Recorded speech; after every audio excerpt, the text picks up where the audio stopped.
வணக்கம். ஸ்ரீ நீவி ஸ்டடீஸில் இன்றைக்கி நம்ம 5ஆம் வகுப்புலேருந்து அறிவா பண்பா பட்டிமன்றத்தில் உள்ள தலைப்புகளில் நடுவர் மாணவர் செல்வங்கள் எல்லாரும் என்னென்ன பேச போகிறாங்க அப்படிங்கிறத தான் இந்த வீடியோவில் நம்ம பார்க்க போகிறோம். வாங்க வீடியோக்குள்ளே போகலாம். அதாவது கவிதை பட்டிமன்றத்திற்கான அறிமுகம் பேசுதல் என்பது அடிப்படை திறன் எனில் பேச்சாற்றல் என்பது உயர்நிலை திறன். பேசுதலில் வளர்நிலையே பேச்சாற்றல்.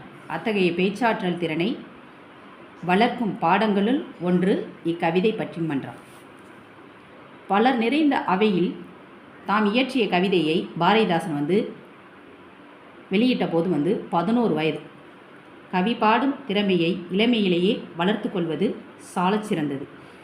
இங்கு உரைநடை பகுதியாக பாடமாக அமைந்துள்ள இப்பகுதி இலக்கியத்தின் ஒரு வடிவமான கவிதை நடையில் அமைந்துள்ளமை.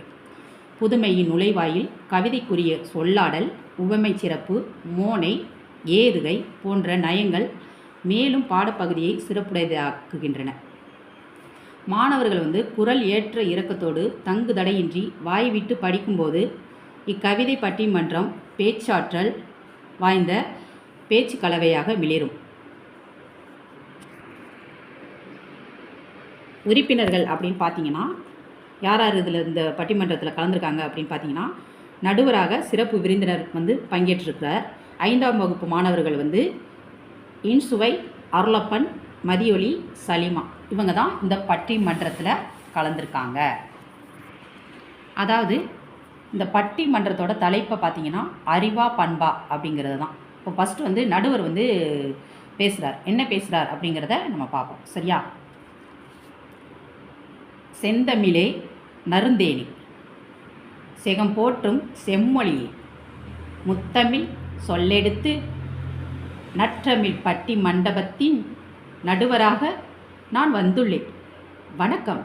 தித்திக்கும் தேன்தமிழில் எத்திக்கும் புகழ் பரப்பும் வித்தக கவிதையால் பெரிதும் தேவை அறிவா பண்பா என கவிதை வாசிக்க வருகின்றனர். பாராட்டுக்குரிய நால்வர், தனித்துவமிக்க இன்சுவை, சொல்லழகி சலிமா, அருமையான அருளப்பன், ஒப்பற்ற மதியொலி. முதல் கவிதை முத்தாய் பாட இனிதே அழைக்கின்றேன் இன்சுவையை அப்படின்னு நடுவர் பேசி முடிச்சிட்டார். அடுத்து இன்சுவை வர்றாப்புல. இன்சுவை என்கிற மாணவி வர்றாங்க.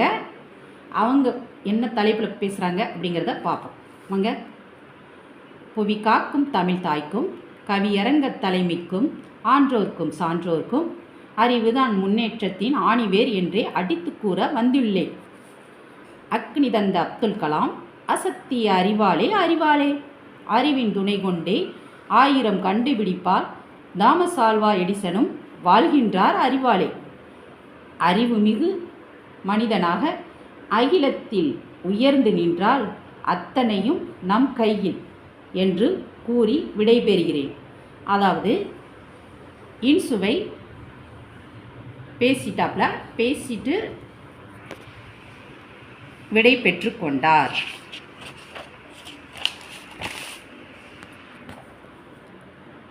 நடுவர் இன்சுவையின் கவிதை அறிவாயுதம் அடுத்து ஒளிரும் கவிதையுடன் மதியொலி கவிபாட வருகின்றார் அப்படின்னு நடுவர் கூறுகிறார்.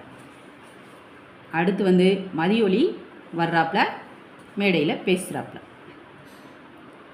அகிலமெல்லாம் தமிழே மணக்கும் பண்புதான் வெற்றிப்படி என்றே பறைசாற்ற வந்துள்ளேன். நற்பண்பு தூக்கிவிடும் நம்மை உயரத்திலே, நற்பண்பு புகுந்துவிட்டால் நாவினிலே இனிமை வரும். பண்பாலே சிறந்தவர் தாம் பலருண்டு நம்மிடையே, புத்தரோடு வள்ளுவரும் போதித்ததும் நற்பண்பே. அதாவது புத்தரும் வள்ளுவரும் நம்மிடம் போதித்தது இது என்ன? நற்பண்பே. நன்னெறியால் நிலைத்து நிற்போ உலகினிலே அப்படின்னு சொல்லிட்டு மதியொலி விடை பெற்று விட்டார்.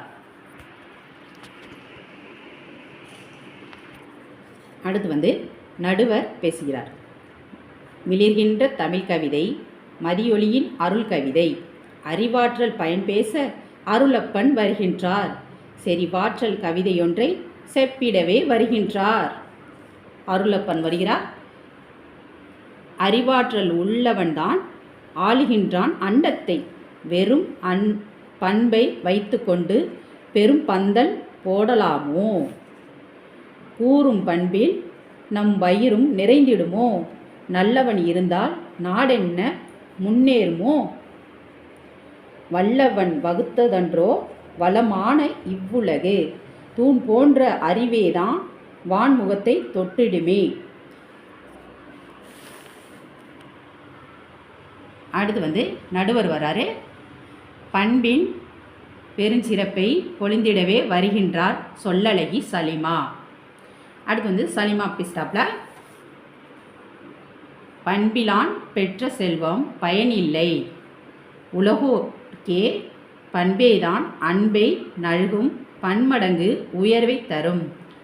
உண்மை சொன்னேன் யாவர்க்கும் அன்பின் மிகுதியால் அதிகமான் உயிர்காக்கும் நெல்லிக்கனியை உவந்தளித்தான் ஔவைக்கு அத்தனையும் எளியோர்க்கு. அன்னை தெரசா பெற்று தந்தார் குணமென்னும் நற்பண்பே குன்றிலிட்ட விளக்கன்றோ. சலீமா பேசி முடிச்சிட்டாப்ல. அடுத்து நடுவர் பேசுகிறார். எல்லோரும் சிறப்பாக நல்லோரே போற்றும் வண்ணம் நற்கவிதை வாசித்தார்கள். என்னுடைய தீர்ப்பிற்கு இசைந்தே தான் வருகின்றேன். கண்ணுக்கு இருவிழி கல்வியின் நேர்விழி அறிவும் பண்பும் சமமாக வைத்தேதான் ஊறு புகழ் பெறுவோமே. பொறி ஐந்தும் பண்பாக பார் முழுவதும் அறிவாக வளம் வருவோம்.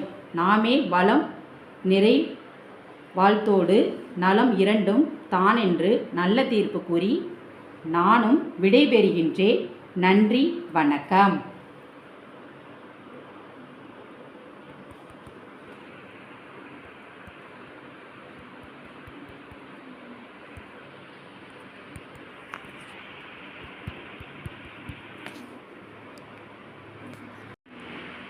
அப்படின்ட்டு சொல்லிட்டு நடுவர் தன்னுடைய தீர்ப்பை சொல்லிட்டு விடை பெற்று விட்டார்.